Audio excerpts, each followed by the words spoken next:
किसी ने कह दिया कि राम राम जप करो, किसी ने कहा राधे राधे, किसी ने बताया सोहम, किसी ने बताया शिवोहम, किसी ने प्राणायाम, किसी ने योगाभ्यास करो।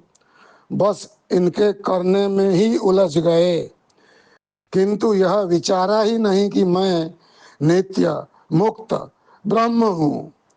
यह सोचा ही नहीं कि स्वरूप स्वतः सिद्ध है, उसका अनुभव किसी क्रिया के द्वारा नहीं हो सकेगा।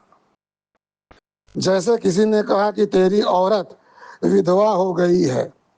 यह सुनते ही वह जोर जोर से रोने लगा। पास ही एक सज्जन पुरुष बैठे थे। उन्होंने पूछा कि भाई तुम क्यों रो रहे हो? उसने कहा मेरी औरत रांड हो गई है। यह खबर अभी मुझे मिली है, इसलिए उसके दुख से रो रहा हूँ। उस पुरुष ने उस मूर्ख को कहा कि अरे भाई, जब तू जिंदा है तब तक तेरी पत्नी रांड कैसे हो सकेगी? पत्नी का रांड होने यानी पति का मर जाना। तू तो अभी जीवित है, लेकिन अपने को भूला हुआ है, इसीलिए रो रहा है। इसी तरह यह अज्ञानी जीव भी दुखी हो भटक रहा है कि मुझे आत्मा का साक्षात्कार, ब्रह्म का साक्षात्कार नहीं हो रहा है। मैं जीव हूँ, मैं ब्रह्म को नहीं जानता, किंतु यह जीव स्वयं ब्रह्म ही है। हम संसार में अन्य बातों को तुरंत अपने में मान लेते हैं।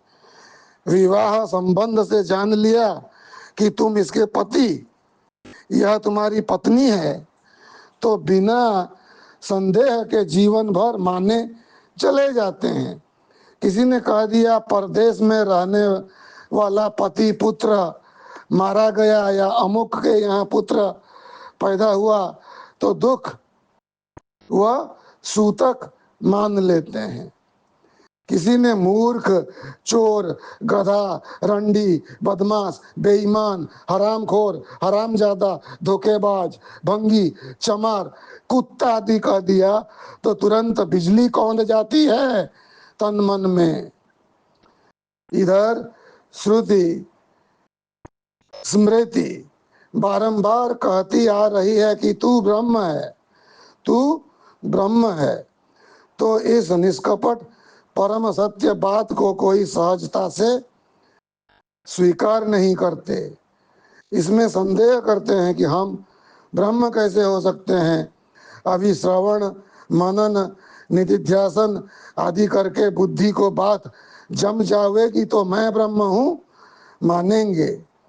जीव संसार में किसी साधारण संदेश पर संदेह नहीं करता, वह वहाँ तत्काल मान लेता है।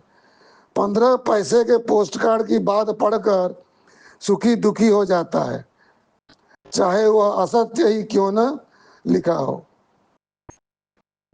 किसी ने कह दिया कि तुम्हारा मन अशुद्ध है, तो मान लेता है कि पापी हूँ, किंतु इधर सैकड़ों शास्त्र कह रहे हैं कि तू ब्रह्म है, सत चित आनंद एक रस, नित्य शुद्ध नित्य मुक्तात्मा है, तो इस बात को शीघ्र स्वीकार नहीं करता। मैं अपने आत्मा को नहीं जानता, यह कहना भी जानते हुए कहा जा रहा है या अनजाने में? जानकर ही तो कहता है कि मैं नहीं जानता। देख कर ही तो कोई अंधकार में कहता है कि कुछ दिखाई नहीं देता। सुनकर ही तो कहता है कुछ सुनाई नहीं पड़ता। तो यह सब कथन अनुभव कर, देख कर ही कहता है कि मैं तो देख रहा हूँ, किंतु सम्मुख कोई व्यक्ति दिखाई नहीं पड़ता। इसी प्रकार मैं जानकर ही कह रहा हूँ कि सम्मुख कोई आत्मा दृश्य रूप जानने में नहीं आती। तो यह जो यहाँ जानना है, यही चैतन्यता है, यही ज्ञातता है, यही आत्मा तत्व है। यही आत्म तत्व है और यही तुम हो। तत्त्वमसि, तत् वह, त्वम तुम हो और यही तुम हो तत्त्वमसि। ओम शांति शांति शांति।